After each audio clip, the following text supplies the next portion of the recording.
Shuning uchun ham har doim insonning oldida maqsad va maqsadga yetaklovchi vazifa bo'lishligi shart. 5 martadan keyingina osonlashishlikni boshlaydi.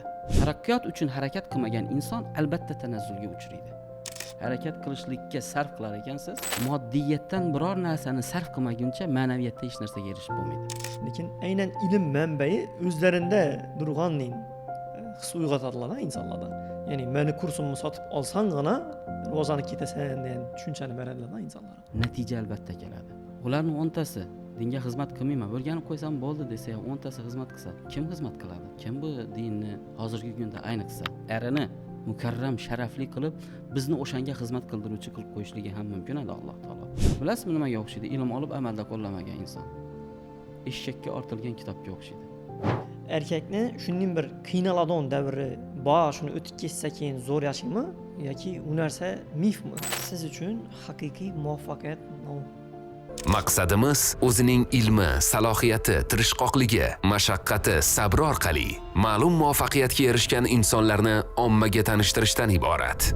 Bugungi mehmonimiz ko'pchiligimizga tanish bo'lgan O'zbekiston Musulmonlar idorasi Xorazm viloyati vakili o'rinbosari, bundan tashqari Xorazm viloyati vaqf xayriya jamoa fondi raisi Alijon Matyakubov domlamizni taklif qildik.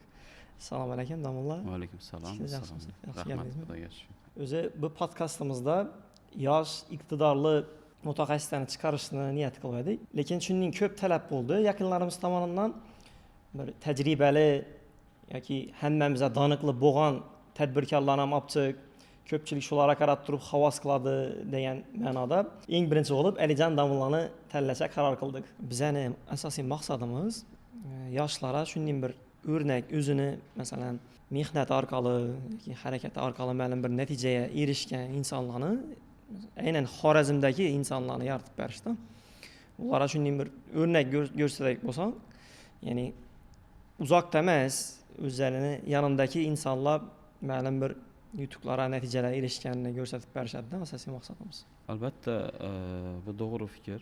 Chunki payg'ambar sollallohu alayhi vasallam ham o'zining hadislarida aytgan, insonlarga manfaat berishlik, yordam berishlik har turli bo'lishligi mumkin. Buni 5 bosqichga bo'lganlar. Pul bilan yordam berishlik mumkin, quvvat bilan yordam berishlik mumkin, vaqt bilan yordam berishlik mumkin. Buning eng afzali hol bilan yordam ko'rsatishlik.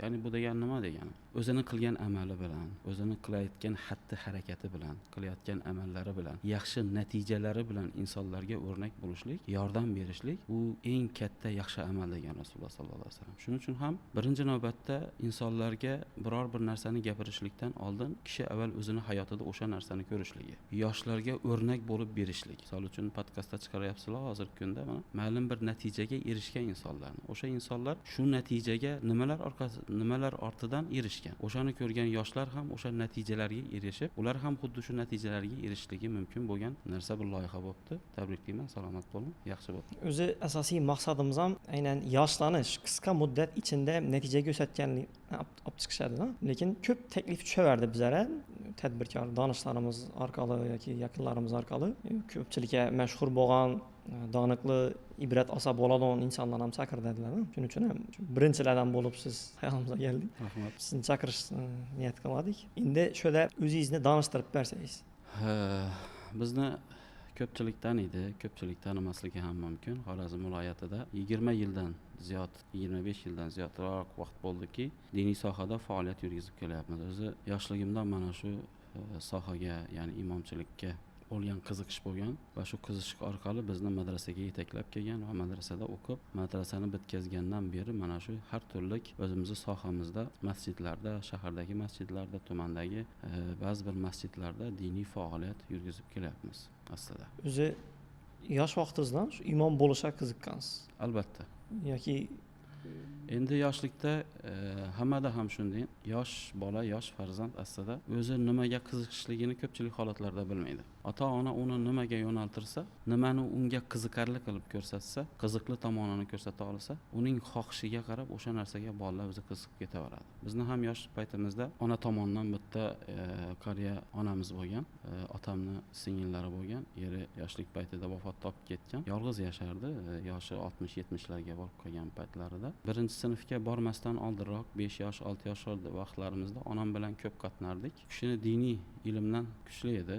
So'follar degan bitta kitob bor. O'shani o'qib berib hikoyalarni o'qib, asta sekin mana shu dinga, ma'naviyatga bizni asta sekin qiziqtirgan. So'ng o'zim boradigan bo'lganman. Toki shu 3-4 klasslarga, sinflarga borguncha ham onam yonga, ya'ni amma deydi kunga, shu amma deb borardik. Asosan dinga qiziqishimga, mana shu imomchilikka tanlashligimizga sababchi bo'lgan shu onajon deb o'ylaymiz. Alloh rahmat qilsin, joylari jannatda bo'lsin. Juda ko'p xizmat qilganlar. Keyinchalik mana ustoz tanladik, ustoz tutdik, o'rgandik o'sha paytlari. Keyin mana 98-yilda 1998-yil 2002-yillarda madrasada o'qiganman. Asta-sekin mana shu madrasani o'qib, shu yo'nalish bo'yicha mana 20 yildan ziyodroq vaqt bo'ldi ishlab kelyapmiz. O'zi ma'lum bir soha tanlaganda farzand o'zini xohishini atasan ma'qulmi yoki ota-ona ularga qanday bir yo'nalish ko'rsatgan yoki ma'lum bir yo'nalishdan majburlagan yaxshimi? Farzandni majburlab bo'lmaydi. Aslida bu mavzu sal kattaroq mavzu. Hozir kattaroq mavzuni ochib qo'ydingiz.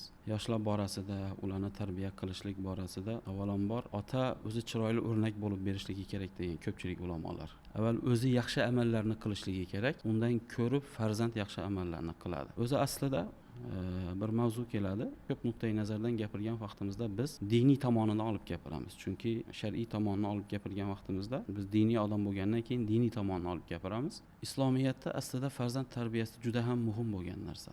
Shayx hazratlaridan farzandlarimizni qanday tarbiya qilaylik deb so'ragan vaqtlarida u kishi aytganlarki, farzandlaringiz emas, o'zingizni tarbiya qiling, baribir farzandingiz sizga qarab o'sadi degan. Ulamolar ham, bizdan katta olimlar ham aytib o'tgan bu gapni. Qush nima qiladi?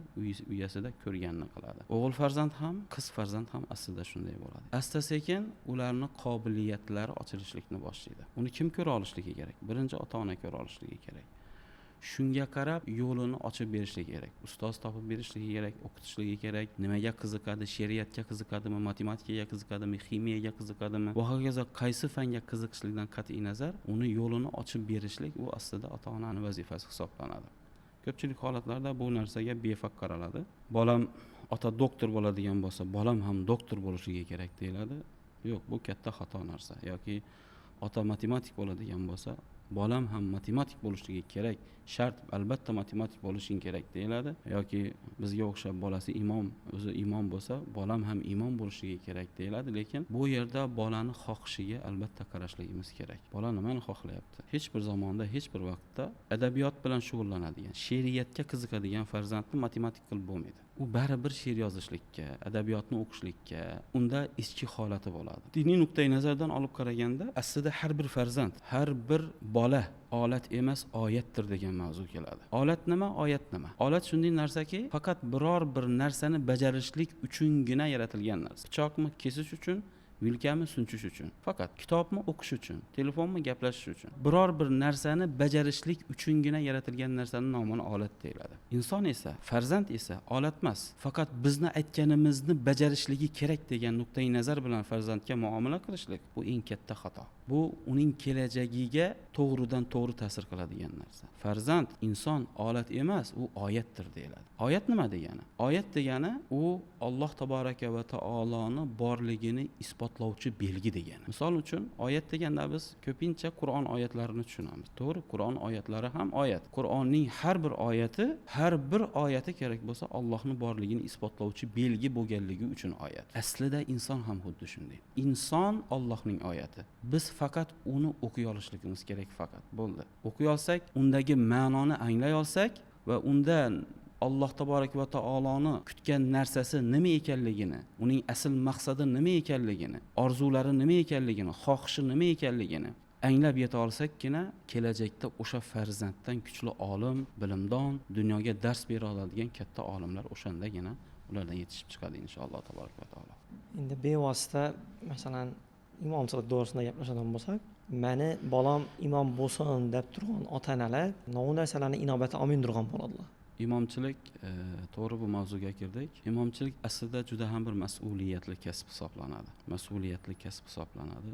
Doimo insonlarga ma'naviyatni ulashishlik, ularga to'g'ri yo'lni ko'rsatishlik, payg'ambar alayhi salatu vassalomning vorislari bo'lishlik degan narsa aslida bu bizni zimmamizga juda ham katta mas'uliyatni yuklab qo'yadi. Ko'chada yurgan bir inson boshqa bir insonga qaragan vaqtida boshqacha nazar bilan qarasa, bizga qaragan vaqtida boshqacha nazar bilan qaraydi. Ya'ni boshqa bir inson biror bir aybni qilsa, "Ha, u ayb qildi-da" deydi, lekin biz biror bir ayb qilgan vaqtimizda, biz kimgadir jahl qilgan vaqtimizda, biz kimnidir so'kkan vaqtimizda, biz kimgadir boshqacha munosabat ko'rsatgan vaqtimizda, "Ha, falonchi imom falonda gapiryapti" degan gapni gapiradi. Imom odamni mas'uliyatida har doim shu narsa esda turishligi kerak.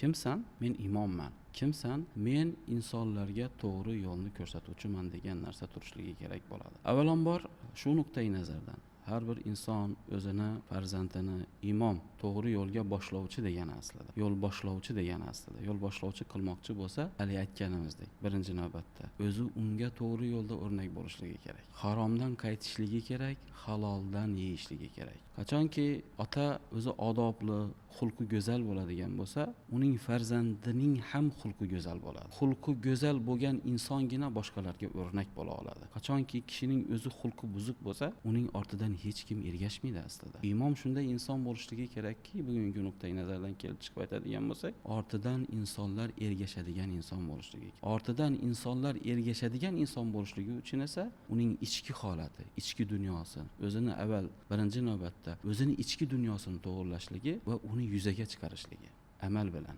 insonlarga hol bilan ko'rsata olishligi.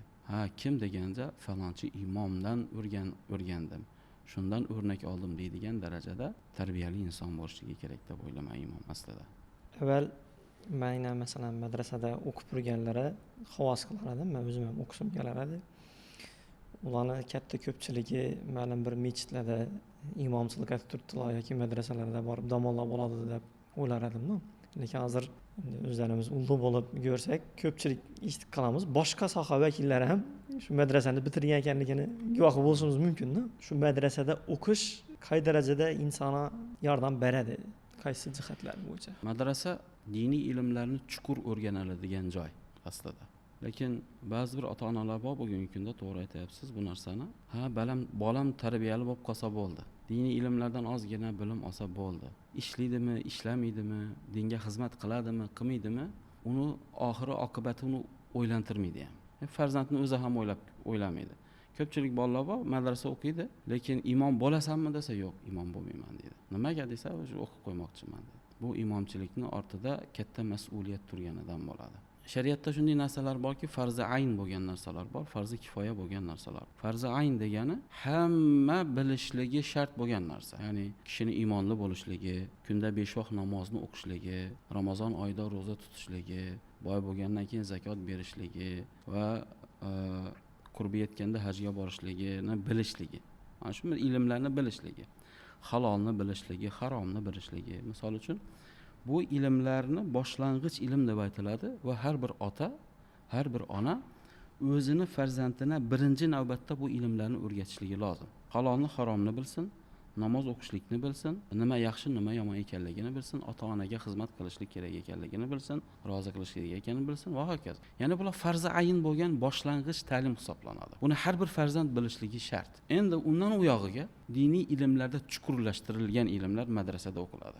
Endi chuqurlashtirilgan ilmlar aynan mutaxassis bo'lishlik uchun o'qiladi. Misol uchun boshqa kasbga qaraganda ham universitetning qaysi bir fakultetida ingliz tilida o'qiydimi yoki buxgalteriyada o'qiydimi, men ertaga buxgalter bo'lmayman deb o'qimaydi-da, to'g'risi. Men ertaga katta buxgalter bo'laman yoki shu hisob kitobni bilsam, katta tadbirkor bo'laman. Ximiya fakultetida o'qigan odam ximiyaga qiziqqanligi uchun, xohishi bor ekanligi uchun ximiya fakultetini o'qiydi va shu ximiya borasida chuqur tafakkur qilaman va shu narsalarni yarataman. Shu maqsad bilan o'qiydi.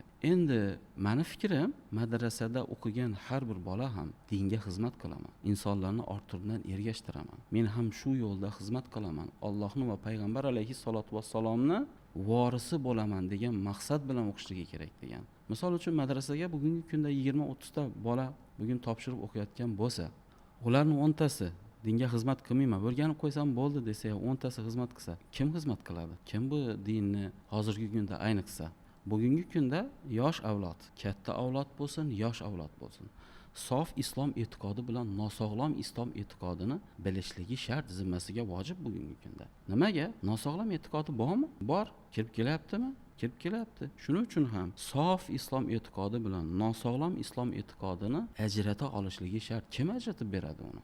Uni mutaxassislar ajratadi. Uni madrasani 4 yil o'qib, o'sha yo'lda izlanib, ilmiy ishlar qilgan insonlar ajratib beradi. Boshqa ajrata olmaydi uni. Ya'ni ilmsiz inson, dindan, bilimdan, Allohdan, uning rasulidan bilimi bo'lmagan inson birinchi ma'lumotni unga kim olib kelsa, o'shanga ergashib ketaveradi. Tamom. U bolani keyin yo'qotib qo'yamiz. Tamom, ketaveradi. Shuning uchun madrasada o'qigan har bir insonning avvalambor birinchi niyatni to'g'ri qilish kerakki, madrasada o'qiyman, sof islom e'tiqodini hammaga o'rgataman. Insonlarni o'zim birinchi navbatda amal qilaman, o'zim ortimdan insonlarni ergashtiraman, to'g'ri yo'lga boshlayman insonlarni degan fikri har bir madrasada o'qiydigan talabada shu fikr bo'lishligi kerak deb o'ylayman. Hozir imomlar to'g'risida gap ketdi-ku. Org'i insonlarni inobatga olgan holatda madrasada o'qimagan insonlar ham shu madrasada o'qigan imomlar boqimanda bo'lib qolishi kerakmi? Din borasida yoki ular ham qandaydir bir qo'shimcha ma'lumotlar yoki bilish shart bo'lgan narsalar bormi? Masalan, bilimlarmi? Yana men o'zimdan misol aytib kelaman. Birinchi dinga qiziqib boshlagan vaqtimda kuchli deylik, masalan, kifoyani bo'lmasa al-Jami' sahih degan kitoblarni olib o'qiganman-da. Ne u o'zimda qolgan u. Tushunmaysiz. Ne uni bana chiqarib bilib, birov so'ragan vaqtda javob bera olganman-da. Keyin o'ylanganman, endi vaqtim bekor yetirdimmi ekan ya bo'lmasa o'zimni mutaxassisligim bo'yicha o'qisam, qolgan kerakli ma'lumotlarni shu din vakillaridan so'raganim yaxshi emasmidi degan bir nima bo'lib qoldi-da. Shu yerida Har bir gapimizda aytdik. Har bir inson olat emas, oyatdir degan bir narsani aytdik-da. Bu dunyoni obod qilishlikda har bir inson aslida Allohni unga bergan iqtidorini yuzaga chiqarishlik uchun yashaydi. Alloh taborak va taolo aslida insoniyatga bir iqtidor beradi. Ya'ni Alloh taborak va taolo bizni mukarram qildi hamma narsada. Qur'onda ham keladi, Qur'on oyatlarida ham keladi, hadis shariflarda ham keladi. Alloh taborak va taolo inson zotini shu qadar mukarramli, sharafli qildi. Nimaga degan savol paydo bo'ladi. Nimaga sharafli qildi? Maqsad nima? Biz o'rnimizga hayvonlarni sharafli qilib qo'yishlik ham mumkin edi. Tog'u osmonlarni yoki mevalarni yoki nabototni yoki bir arini mukarram, sharafli qilib bizni o'shanga xizmat qildiruvchi qilib qo'yishligi ham mumkin edi Alloh taolo. Yo'q, unday qilmadi. Alloh nima qildi? Insonni sharafli qildi. Sharaf. Bu sharafning tagida mas'uliyat yotadi. O'sha sharafdan kelgan mas'uliyat yotadi. Nima mas'uliyati? Dunyoni obod qilishlik mas'uliyati. Unga bo'ysundirilgan narsalardan to'g'ri foydalanishlik mas'uliyati yotadi. Ya'ni Alloh taborak va taolo o'zidan o'zi bizga bo'ysundirdimi? O'zidan o'zi havolarni, o'zidan o'zi hayvonlarni, o'zidan o'zi nabototlarni hammasini biz yeyishimiz, ichishimiz, minishimiz foydalanishligimiz uchun Alloh taborak va taolo bizga omonat o'laroq berdi. Qiyomatda so'ralamiz bu narsadan albatta.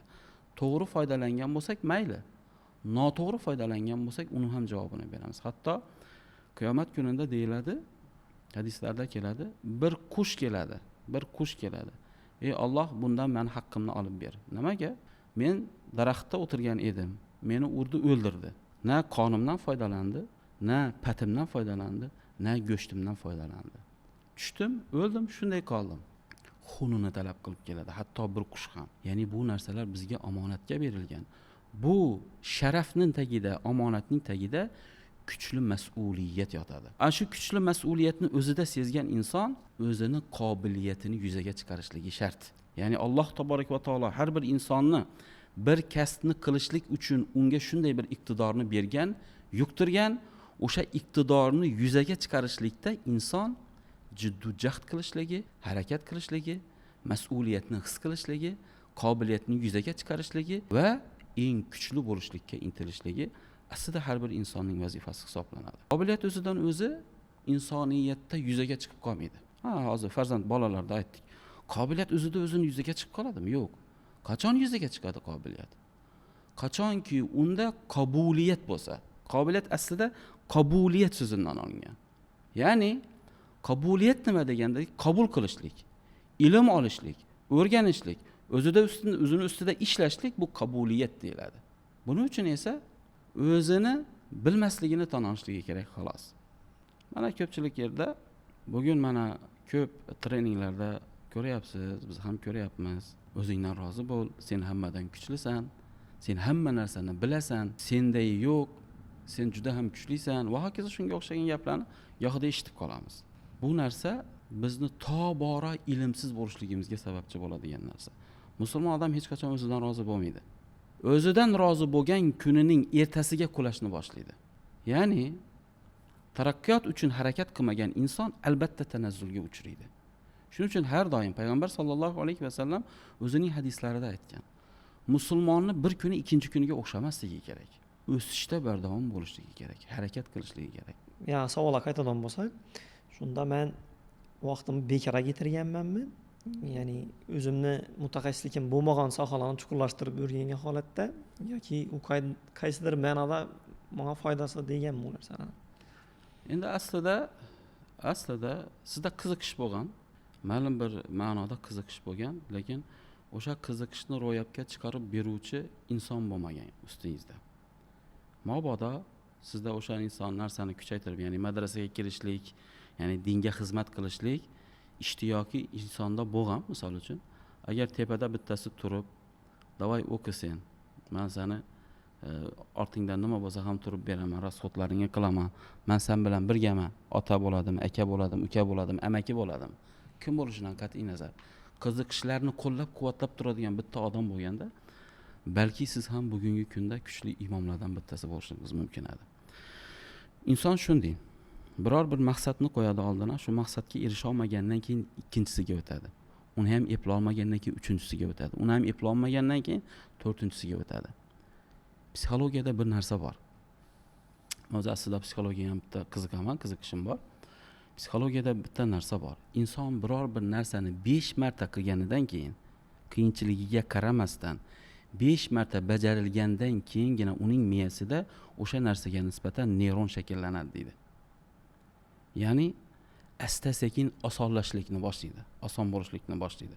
Bir ishning ustida shug'ullanadi, o'xshamaydi, yana shug'ullanadi, yana o'xshamaydi, voz kechmaydi lekin. Biz nima qilamiz? Ko'pchilik holati ya 3-da tashab ketamiz, ya 4-da tashab ketamiz, ya 5-da bo'lmaydi biz deymiz, boshqa narsaga o'tamiz. Ya'ni boshqa bir kasbni, boshqa bir ilmni, misol uchun bir farzand deylik, matematika sohasi bo'yicha o'qib yurgan bo'lsa, matematika sohasida u eplay olmaydigan darajaga yetib kelgan vaqtida yecha olmayapti masalalarni tushuntirib beradigan odam, oldini ochib beradigan odam yo'q. Misolda o'zi harakat qiladi, qila olmaydi, 2 marta qila olmaydi, 3 marta qila olmaydi, 4 marta qila olmaydi, adabiyotga o'tadi, tarixga o'tadi, yana bir narsaga o'tadi va hokazo o'taveradi. Ya'ni mana shu narsalarga sarflagan vaqtini o'zini yo'nalishi bo'yicha sarflaganda ancha tepaga chiqib qolgan bo'lar edi. Ya'ni aytganimizdek, insonlarda bir amal qancha qiyin bo'lishidan qat'iy nazar bajarishlikda bardavom bo'lsa, u 5 martadan keyingina osonlashishlikni boshlaydi. Oson o'tishlikni boshlaydi. Mana undan keyin asta-sekin u 40 martadan keyin odat bo'ladi. Odat degani qiynalmasdan bir amalni bajarishlikni boshlaydi. Yillar davomida maqom bo'ladi, maqom bo'lib shakllanadi.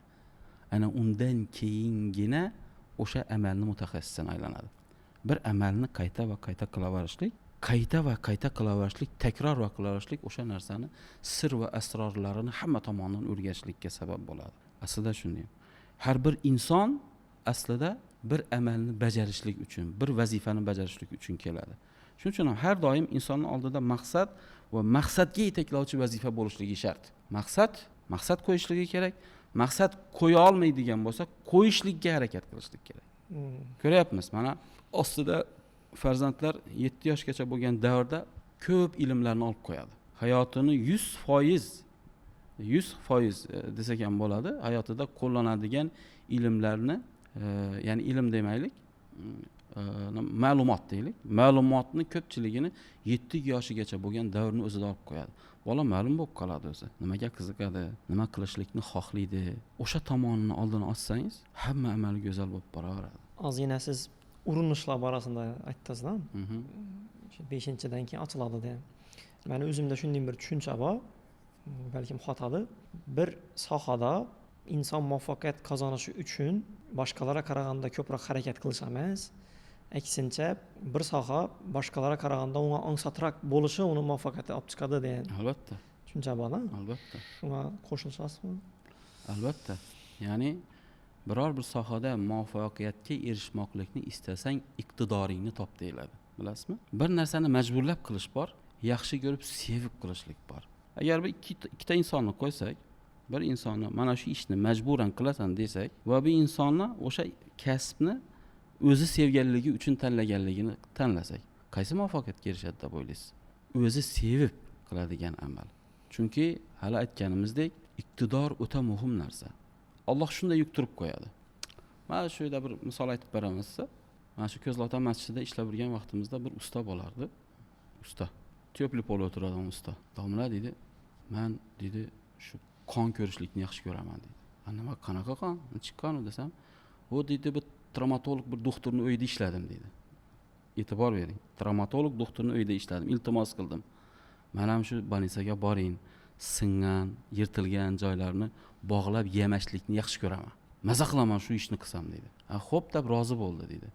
Bordim dedi, birga dedi. Men hech kim, u o'qiganman, o'qimaganman dedi.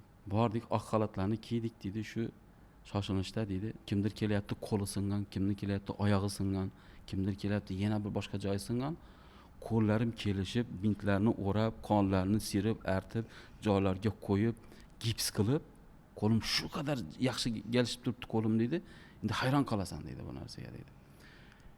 Endi shu bola aslida nima uchun yaratilgan edi?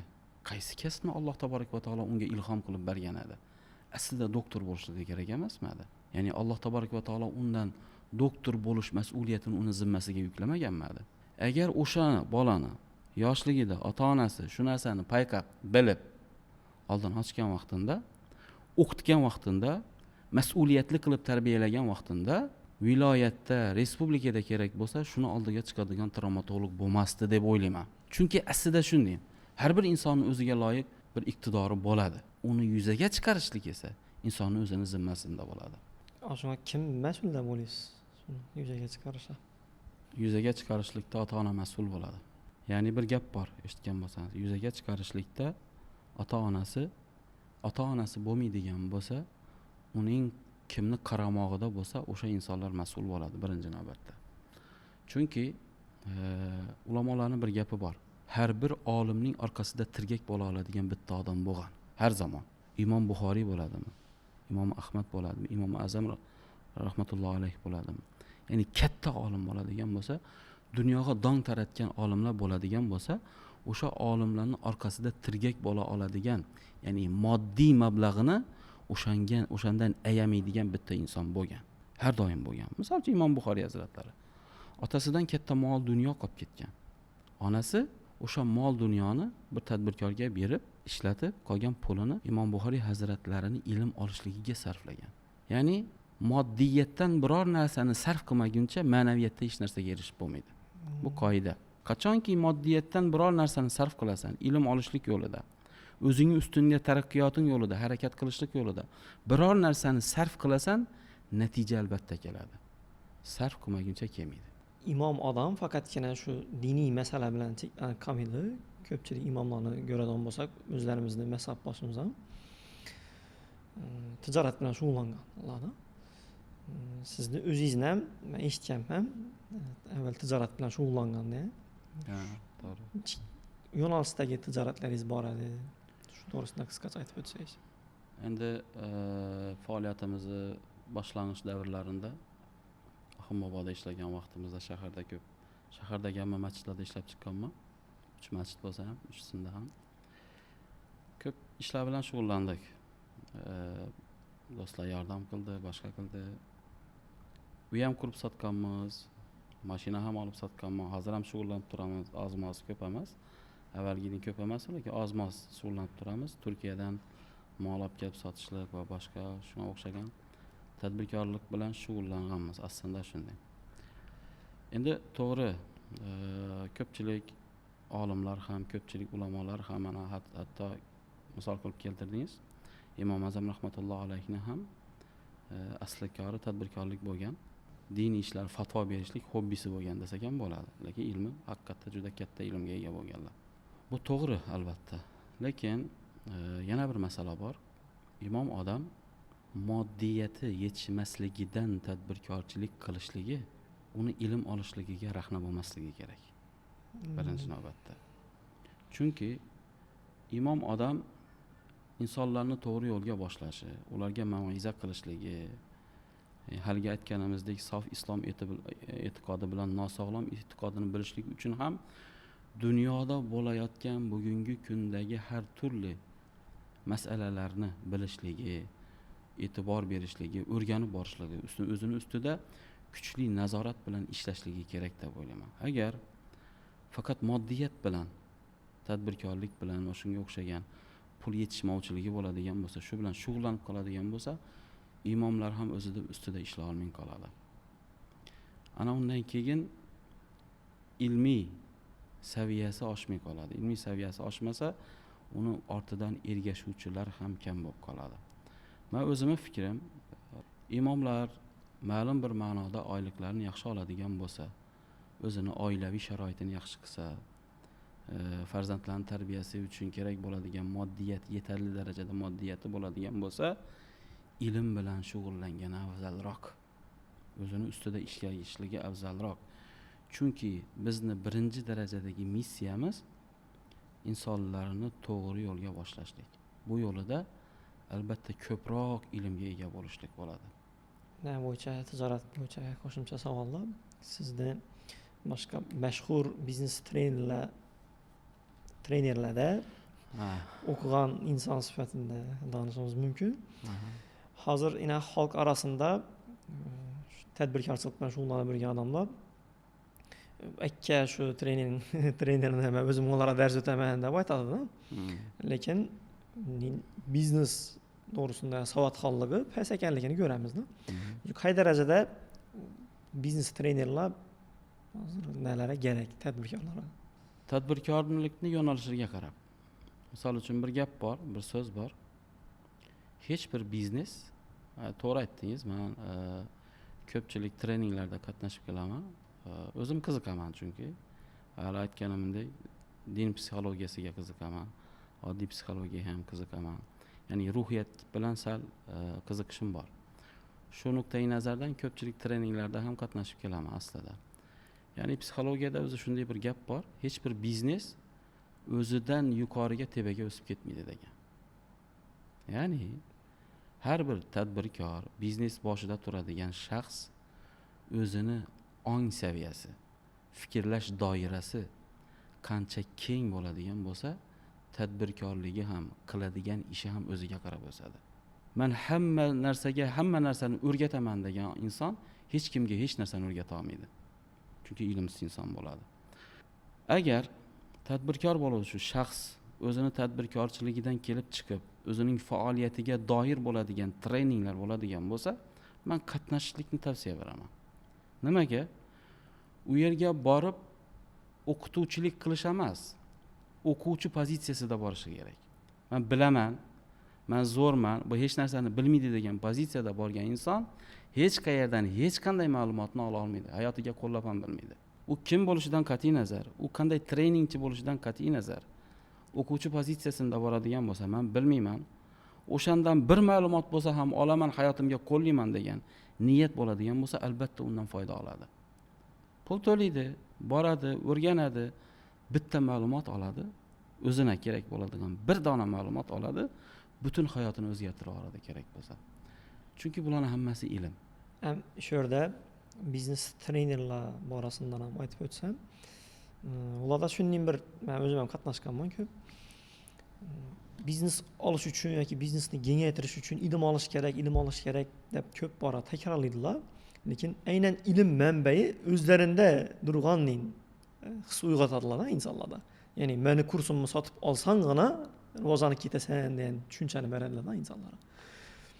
Ilm nima o'zi degan savol. Ilm nima o'zi? Ilm aslida amalda qo'llash uchun bo'ladi.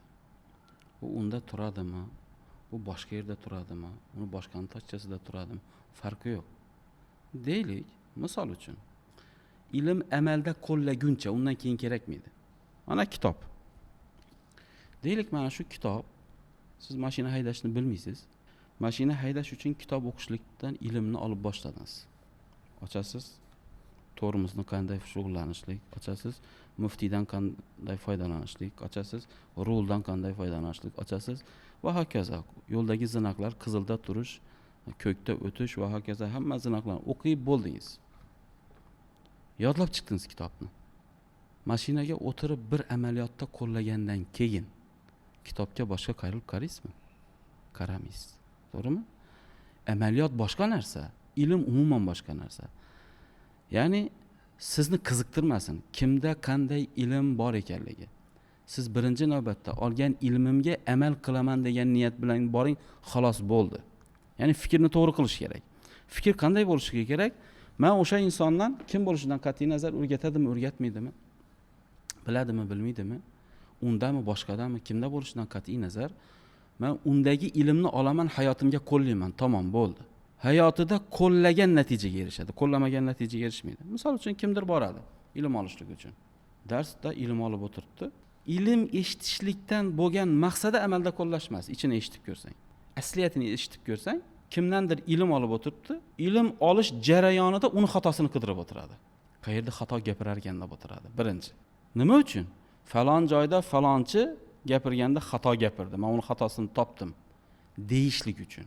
Yoki bo'lmasam, ilm olayotgan inson ilm beruvchiga olayotgan ilmini falon joyga borib aytib berishlik uchun oladi. Amalda qo'llashlik yo'q. Amalda qo'llashlikni niyat qilmaydi. Payg'ambar alayhissalatu vassalom nima dedi? Innamal a'malu binniyat. Sizlarni qiladigan har bir xatti-harakatlaring aslida niyatingizga bog'liq. Amal qilishlikni niyat qilib ilm olmadingmi, sen unga endi amal qila olmaysan.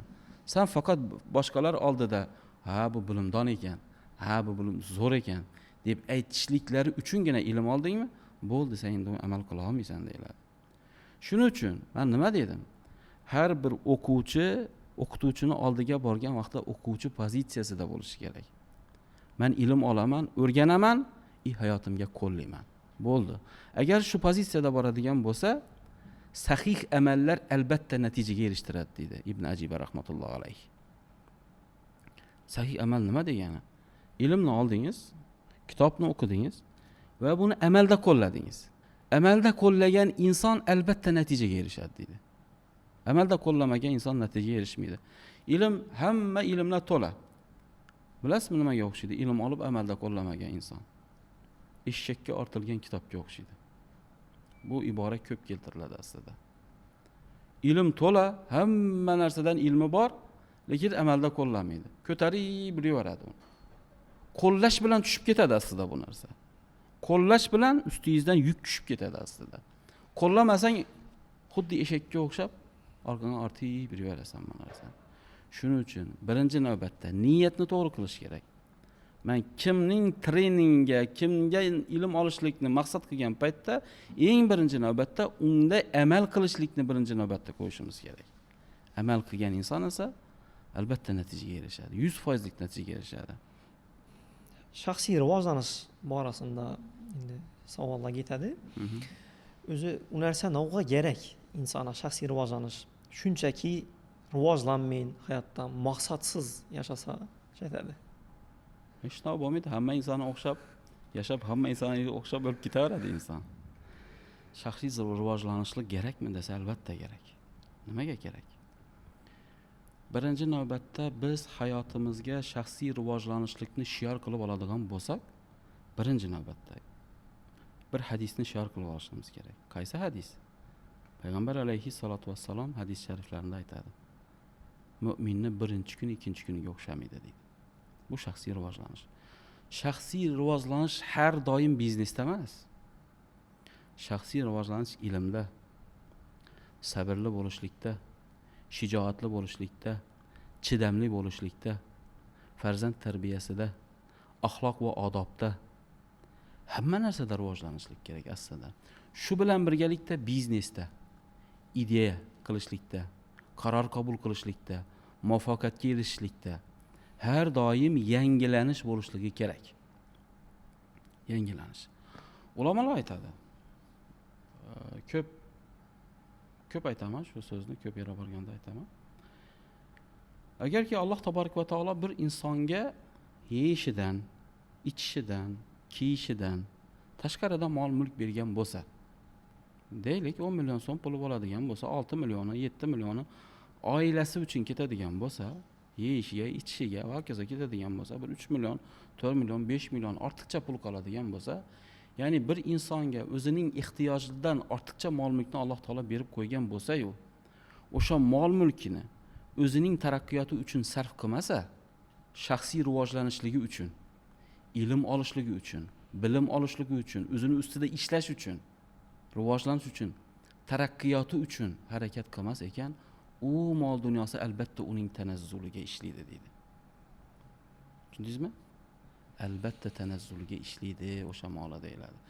Shuning uchun Alloh taborak va taolo bergan molni, dunyoni qanchalik o'zingizni shaxsiy rivojlanishligingizga, taraqqiyotingizga, ilm olishligingizga, bilim olishligingizga, o'zingizning kasbingizni ustasi bo'lishlikka harakat qilishlikka sarf qilar ekansiz, albatta u sizga 100 barobar, hatto 700 barobar bo'lib qaytib keladi. Ko'plab biznes trenerlar tomonidan yoki psixologik treninglar insona oliy maqsad qo'yishni aytadi, ya'ni hayotdan o'zini missiyasi bo'lishi kerak degan aytadilar. O'zi bu musulmonlarga shuning berilgan-ku Alloh taolo tomonidan o'zini ibodat qilish va yer yuzini obod qilish deb siz ham yuqorida aytib o'tdingiz. Bundan ham tashqari insonni o'zida har bir insonda alohida shunday bir missiya bo'lishi kerakmi hayotda, yoki u ham shu Alloh taoloni bizga bergan vazifasidan kelib chiqadimi? Qanday missiya bo'lishi mumkin undan tashqari? Misol. Deylik, masalan, o'zi xos bo'lib qoladi-ku ba'zi bir ham. Yo'q, ya'ni obod qilish deganda, obod qilish kerak deganda shu narsani tushunishligimiz kerakki, har kim o'zining kasbiy salohiyatidan kelib chiqib obod qiladi yurtni. Yurtni obod qilishlik, qurilishni bilmaydigan odam qurilish qila olmaydi. Qurilishni bilmagan odam borib turib 9 etaj uy qursa, bir oydan keyin uni ustidan yiqiladi uy. Qurilishni o'rganishlik, ya'ni qurilish bilan obod qilishlikni bilishlik uchun ham uni universitetida o'qish kerak, maktabini o'qish kerak, o'rganish kerak, ustoz tutish kerak va hokazo. Ya'ni har bir kasb aslida shunday. Hali so'zimizda aytganimizdek, Alloh taborak va taolo har kimga shunday salohiyatni bergan. Kimdir yurtni, kimlarnidir davolab obod qiladi, kimdir yurtda mana shunday o'xshagan katta binolarni qurib obod qiladi, kimdir insonlarni to'g'ri yo'lga boshlab obod qiladi, kimdir yana bir narsalar bilan obod qiladi. Ya'ni Alloh taborak va taolo aslida har kimni o'zini salohiyati bilan yaratgan. O'sha salohiyatni yuzaga chiqarishlik o'zini xizmati katta bo'ladi aslida. Ya'ni shu yo'lda jiddiy jahd harakat qilishligi kerak bo'ladi. Harakat qilsagina natijaga erishadi va albatta, ya'ni payg'ambar sollallohu alayhi vasallam bir hadislarda aytganimizdek, kuchli mu'min kuchsiz mu'mindan ko'ra Allohga sevimliroq va mahbubroq degani aslida nima degani? Musulmonning farzandi shu qadar kuchli bo'lsin, shu qadar katta doktor bo'lsinki, uni davolay olgan bemorini musulmon farzandidan boshqa davolay olmasin. U shu qadar katta doktor bo'lsin. Shuni o'zining ustida ishlasin, mutaxassis bo'lsin, harakat qilsin deyiladi. Musulmon farzandi shunday bir uylarni qursin, musulmon farzandi qurgan uylarni boshqa bir insonlar qura olmasin. U kimni farzandi bo'lsin? U musulmon farzandi bo'lsin. U kimni farzandi bo'lsin? U O'zbekiston farzandi bo'lsin. Aslida yurtlarni obod qilishlik mana shundan boshlanadi. Har kim o'zidagi bor iqtidorini yuzaga chiqarishlik bilan aslida har kim o'zini yurtni obod qilishlikka hissasini qo'shgan hisoblanadi. Yurtni obod qilishlik deganda faqat tozalikka e'tibor qaratishlik yoki quruvchi shunga bir inshootlarni tiklashlik emas. Har kim o'zini kasbini sidqi dildan Alloh uchun bajarishligi aslida mana shu yurtni obod qilishlik bo'ladi. Insonlarda meni huzurima keladigan danadan ham, mijozlardan ham shunday xato tushuncha bor. Deylik, o'zimni bir iqtidorima yarasha mana bir kasbni topadigan bo'lsam, bo'ldi, bani endi rohatda yashasam kerak, kunda shu ish shug'ullanishmoq yoqadi degan xato tushuncha bor. Men o'zim o'ylayman, masalan, har bir kasbni biz bilan insonlar yoq million jihati bo'ladi. Bo'ladi. Albatta bo'ladi. Ya'ni bu rohat degani, rohat o'zi nima degani? O'zingda bor narsaga shukr qila olishing rohat o'zi aslida. U abadiy rohat jannatda bo'ladi inshaalloh. Bu dunyoni o'zida rohat qanday rohat desa, o'zidagi hozirgi holatini tan olishligi. Men shu holatdaman. Mana shu narsalarni menga Alloh taolo berdi. Shu holatga men shukr deyishlik insonga qandaydir ma'noda xotirjamlik va rohat beradi. Ya'ni payg'ambar alayhisolatu vassalom bir hadislarida aytgan. Dunyo ishida o'zingdan pastga nazar tashla, oxirat ishida o'zingdan yuqoriga, tepaga qara degan. Ya'ni dunyo ishlarida inson qanday natijalarga erishmasin, o'zidan pastdagilarga qarasa, Allohga shukr, Alloh menga shu narsalarni beribdi deydi. Agar dunyo ishida tepaga qaraydigan bo'lsa, o'zidan boyroq, o'zidan kuchliroq, o'zidan ishbilarmoq insonlarga qaraydigan bo'lsa, shularga nisbatan uning qalbida hasad, shularga nisbatan yetisha olmayotchilik, noshukrlik paydo bo'ladi. Bu insonni qalbidagi xotirjamlikni, rohatni olib qo'yadi. Qanchalik pastga qarasa, men falonchidan yaxshiman, falonchidan men Alloh taolo ko'proq yaxshiroq qilib yaratdi degan narsa, qanoat degan narsa bor. O'sha qanoatni qalbiga joylaydigan bo'lsa, rohat va xotirjamlik unda keladi. Ibodat ishida, Alloh ichida esa o'zingdan tepaga qara. Kim ko'proq ihson qilyapti? Kim ko'proq yaxshilik qilyapti? Kim ko'proq yaxshi amallarni qilyapti? O'shanga qarab harakat qilishlik kerak degan Rasululloh sollallohu alayhi vasallam. Xotirjamlik, rohat o'zida bor narsaga shukr qilishlik ortidan keladi. Aslida shunday. Mina bizani hozirgi meni o'zimdan ham yoki davrakimdagi dangdoshlarim orasida mana bir sohani ustunda yoki turli xil sohalarda o'zini urib ko'radi. Harakat qilish natijasida mana bir natija kelavermaganini tuyuladi-da. O'zi hozir internetdan shunday ko'p tarqalgan-ku, erkak kishi albatta bilan o'ynashib bo'lmaydi va hokazo degan narsalar. O'zi haqiqatdan ham siz tajribangizdan kelib chiqqan holatda aytadigan bo'lsangiz, erkakni shunday bir qiynaladigan davri bor, shuni o'tib ketsa keyin zo'r yashaymi yoki u narsa mifmi? Yo'q, bu haqiqatda shunday narsa. Nimaga? Chunki shunaqa davr bor. Bir kasbni ustida ishlaydi, harakat qiladi, harakat qilishlik davomida qiynaladi, har xil sinovlar keladi, harakat qilishlik davomida. Ana undan keyin harakat qilishlikni boshlaganidan keyin, qiynalib sinovlar kelgandan keyin ma'lum bir darajaga yetib borgan vaqtida o'sha ishdagi ma'noni topishlikni boshlaydi inson. Ya'ni mutaxassis bo'ladi. Mutaxassis bo'lgandan keyin undagi qiyinchilik ortda qoladi. Ya'ni ko'p insonlar bilan ishlaydi. Oddiy bir doktor misolida ko'radigan bo'lsak, bir doktor faoliyatini boshidan o'qishlikdan boshlaydi. Talabalikda qiynaladi, talaba bo'ladi, undan keyin bir doktorga shogird bo'ladi, keyin asta-sekin ishlashni boshlaydi. Ishlash jarayonida ming turli insonlarning ming turli dardini eshitadi. To'g'rimi?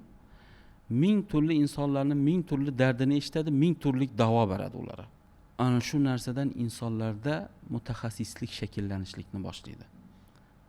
Bora insonni ko'ziga qarab, uni ichida qanday dardi bor ekanligini, uni qanday muammolari bor ekanligini, unda qanday yechim berish kerak ekanini gaplashmasa ham biladigan bo'lib qoladi. Bu faqat doktorlikda emas, boshqa kasblarda ham xuddi shunday.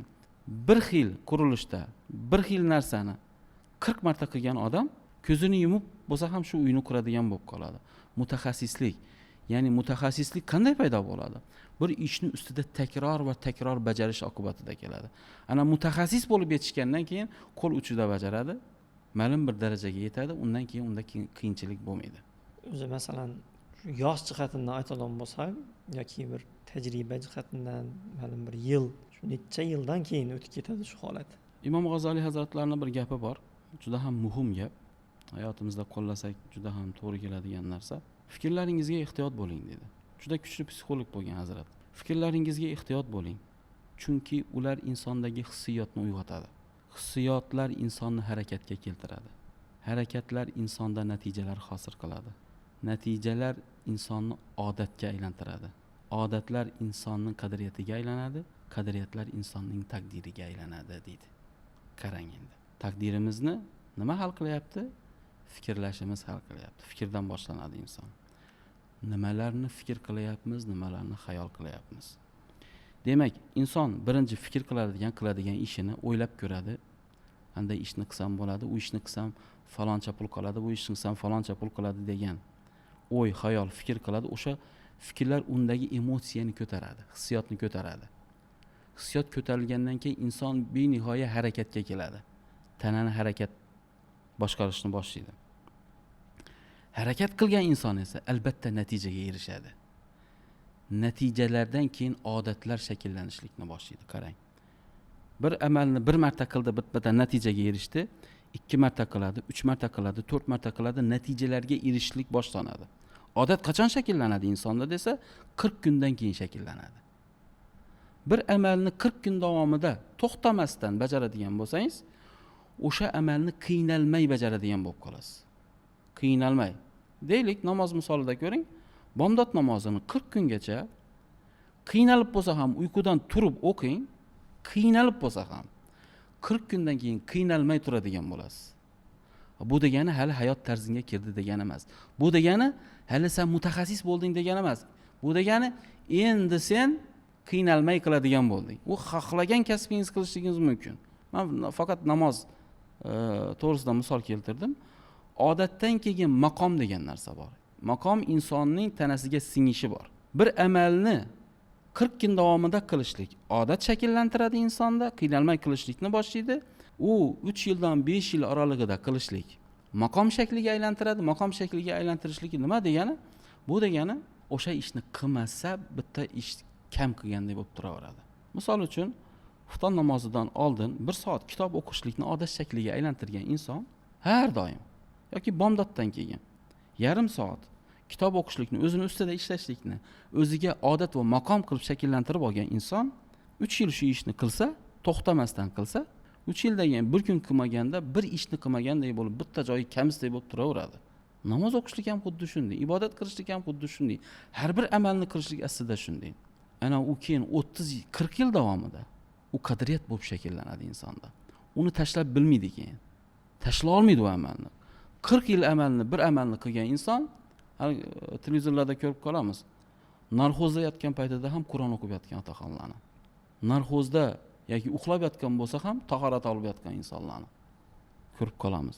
Tahorat olishga majoli qolmagan, namoz o'qishlikka majoli qolmagan, lekin xayolida ham namoz o'qib yotadi. Ya'ni tan shu qadar singib ketgan, qadriyat aylanib ketgan u narsa, keyin uni tashlay olmaydi u narsani. Qadriyatiga singib ketgandan keyin o'sha narsani tashlay olmaydi. O'sha narsa Imom G'azzali hazratlari aytibdiki, o'sha narsa seni taqdiringga aylanadi. Endi sen bu narsalarni qaysi tomondan shakllantirishlik o'zingga bog'liq. Halol tomondan shakllantirasanmi, halol tomondan shakllantirasanmi? Ya'ni buni o'g'irlik ham qilish mumkin. Bir inson yolg'on gapirishlikni o'ziga odat qilsa, 40 kundan keyin yolg'on gapirishlikni bemalol qiladigan bo'lib qoladi. Qiynalmasdan. Boshda yuzi qizarib turadi yolg'on birinchi gapirganda, ikkinchi gapirganda yuzi qizarib, uni birinchi gapirgan inson yolg'on gapirganda sezib turadi qarshidagi inson. Toki uning yolg'on gapirishlik maqom darajasiga chiqqandan keyin shu qadar yolg'on gapirdi, rost gapiribdimikan deb o'ylab turaveradi odam. Uni yaxshi tomonga ham shakllantirish mumkin, yomon tomonga ham shakllantirish mumkin aslida. Har bir ishda shakllantirish mumkin. Ya'ni inson o'zining taqdirini aslida shunday shakllantiradi. Nima bilan? Fikrimiz bilan. Shuning uchun ham payg'ambar alayhisolatu vasallam yana qayta va qayta aytamiz. Qiladigan amallaringiz niyatingizga bog'liq, fikrlaringizga bog'liq. Qaysi fikr bilan qilayotgan bo'lsangiz, natija o'shanga yarasha bo'ladi albatta. Insonni yaxshi tomoni o'zgartirib, shu yo'lda doimiylik uchun eng yordam beradigan narsani u. Birinchi luqma, eng birinchi navbatda luqma. Ya'ni luqmasini halol qilishlik. Yeyotgan, ichayotgan narsasiga e'tibor qaratsin degan. Bir rivoyat bor, juda ham kuchli ma'noga ega bo'lgan rivoyat. Imom Ahmad ibn Hanbal rahmatullohi alayhni bilasiz. 4 ta mazhab bo'lsa, shu 4 ta mazhabni bittasi shu Imom Ahmad ibn Hanbal rahmatullohi alayh bo'ladilar. Juda ham parhezkor odam bo'lgan. Har kun tahajjud namozi o'qigan, tahajjud namozi o'qimagan vaqti bo'lmagan. Har kuni ibodatdan bo'shamagan, ilm olish bilan har doim mashg'ul bo'lgan. Mazhab yaratishlik oson bo'lmaydi aslida. 1 millionga yaqin hadisni yoddan bilgan inson. Misol Shu odam rivoyatlarda keladi. Bir kuni bir shogirdini uyiga boradi, to'yga boradi. To'yda ovqat olib kelishadi bir kosada. Aslida parhezkor edi, ro'zador bo'lib ko'p ovqat yemagan, juda kam yegan. Yeb qo'yadi, yana olib kelishadi, yana yeb qo'yadi, yana olib kelishadi, yana yeb qo'yadi. 7 til olib kelsa ovqat yedi. Bizni til bilan aytganda 7 kosa ovqat yedi. Shogirdlar o'ylaydi, ustoz deydi ko'p ovqat yeb qo'ydi, kecha tahajjudga endi tura olmaydi deydi. Har kun tahajjud vaqtida shogirdlar tahorat suvini hujraning oldiga qo'yadigan bo'ladi. Odatdagidek o'sha kecha ham tahorat suvini hujrasining oldiga qo'yishdi. Ertalab bomdodga yana tahorat suvi qo'yishadi. Borsa tahorat suvi tegilmagan. Ustozlar shogirdlar gumon qiladi. Ha, kirdingmi? Kecha ovqatni ko'p yedi ustoz, tahajjudga tura olmadi, tahorat olmabdi, ko'rdingmi dedi. Bir-biriga shunday ma'qullashdi. Ustoz bomdod namoziga turdi, tahoratni oldi, keyin bomdod namozidan keyin shogirdlar so'radi. Ustoz, o'zi aslida parhezkor edingiz. Ovqatni juda ham kam yer edingiz. Lekin kecha ovqatni juda ko'p yedingiz, tahajjudga tura olmadingiz shekilli desa, Ahmad ibn Hanbal rahmatullohi alayhi aytadiki, kechagi ovqatning halolligi ko'rinib turgan edi. Kechagi ovqatning halolligidan qancha yeganimni ham bilmabman. Undan kelgan kuch meni kechasi bilan uxlatmadi. Kechasi bilan ibodat qilib chiqdim degan ekanda, qarang. Ya'ni u kishi shu yerda bir gap aytadi. Kishining oshqozoniga bir qoshiq haromdan bir luqma kiradigan bo'lsa, unga biror ma'siyat va gunoh ishni qildirmasdan uni tanasidan chiqib ketmaydi. Kishining oshqozoniga haloldan bir luqma kiradigan bo'lsa, unga bir yaxshi, savobli ishni, bir ibodat ishni qildirmasdan uning tanasidan chiqib ketmaydi. Payg'ambar sollallohu alayhi vasallamning oldiga Muaz ibn Jabal roziyallohu anhu borgan vaqtida Rasulullohdan so'ragan ekan: "Ya Rasululloh, meni haqqimga bitta duo qiling." Xo'p, nima deb duo qiling? Men duo qilgan duom ijobat bo'lmasdan qaytmasin. Men duo qilganda hamma duom ijobat bo'lsin. Ya Rasululloh, meni haqqimga shunday bir duo qiling deganda, Rasul akram sollallohu alayhi vasallam aytgan: "Ey Muaz, men sening haqqingga duo qilaman, lekin sen luqmanga e'tiborli bo'l" degan. Qarang. İnsonni hayotini tubdan o'zgartira oladigan narsa bu uning yeydigan luqmasi. Luqmasiga e'tibor berar ekan, yeyotgan, ichadigan narsasiga e'tibor bergan, inson hayoti o'zidan o'zi tub burish yasab oladi. O'zgarib ketadi insonning hayoti. Deylik, bir insonlar shunday o'zgarishni o'zini aldidan qasd qilib qo'yadi-da, nodir yetishmaydi-da, kuch yoki doimiylik yetishmaydi. Aslida to'g'ri aytdingiz. Ko'p inson oldiga maqsad qo'yadi, o'zgaraman bundan keyin deydi, lekin o'zgara olmaydi. Nimaga desa, u bir boshda gapirdik, impuls shakllanadi dedik-ku, 5 martadan dedik-ku. O'sha impuls shakllanmasdan burun biz odatlarni qanday shakllantiramiz? O'zimizga bergan va'dani ustidan chiqmaymiz. O'shanday qilib shakllanib ketadi odatlar. Odat 40 kunda shakllanadi dedik, to'g'rimi? Endi bir inson o'ziga va'da beradi. Men ertadan boshlab endi hech qachon deydi, kitob o'qishlikni tark qilmayman deydi. Men ertadan boshlab har kun 1 soat deydi, sport bilan shug'ullanaman deydi. Haftadan keyin tashlab yuboradi. Ya'ni odatga aylantirmasdan burun tashlab yuboradi inson. O'ziga xohlab turibdi, o'zgarishlikni istab turibdi. Lekin unda o'ziga so'z berib, so'zini ustidan chiqmaslik odat shakllanib ketgan-da. Odat shunday shakllanib ketgan. Endi nima qilish kerak desa, birinchi navbatda o'zgarishlikni istagan inson kichkina maqsadchalardan boshlash kerak. Tavsiya. 3 kunlik maqsad qo'ying oldingizga. 3 kun. Men 3 kungacha bomdod namozidan keyin 1 soat kitob o'qishlikni o'zimga maqsad qilib qo'ydim. Men 3 kungacha soat falondan falongacha trenovka bilan shug'ullanaman. Yuguraman yoki tosh ko'taraman, hokazo nima bo'lsa ham. Men 3 kungacha falon ishni qilaman. 3 marta 3 kungacha bajarib, o'zingizni va'dangizni bergan va'dangizni, o'zingizni va'dangiz ustidan chiqing. Birinchi rohatlanish shu yerda boshlanadi. Deydi, men o'zimni bergan va'damni ustidan chiqdim deydi. Umrlik va'da bermaslik kerak hech qachon. Umrlik va'da bergan odam o'zining gapining ustidan chiqa olmaydi. Keyin o'ziga va'da berib, o'zining va'dasidan chiqmaslik unda odat bo'lib shakllanadi.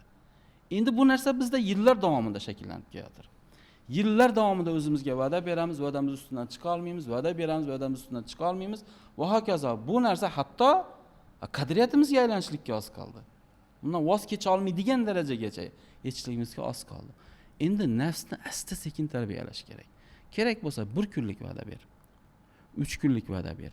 5 kunlik va'da ber. Agar o'sha narsani 40 kunga eplab chiqara olsang, 40 kunga eplab chiqara olgandan keyin asta sekin o'sha narsa osonlashishlikni boshlaydi. Inson asta sekin hayotini tizimlashtirishlikni boshlaydi. Avval bir narsani kirgizadi, undan keyin yana bir narsani kirgizadi. Asta sekin insonni o'ziga bo'lgan ishonchi kuchaygani sari tevarak atrofidagi insonlarning unga nisbatan muomalasi ham o'zgarishlikni boshlaydi. Shaxsiy rivojlanish borasida ko'p tavsiyalar eshitamiz boshqa birovlardan. Siz uchun haqiqiy muvaffaqiyat nima? Haqiqiy muvaffaqiyat o'zini kasbini sidqi tildan bajarib, ma'lum bir natijaga erishgan inson haqiqiy muvaffaqiyatga erishgan inson hisoblanadi.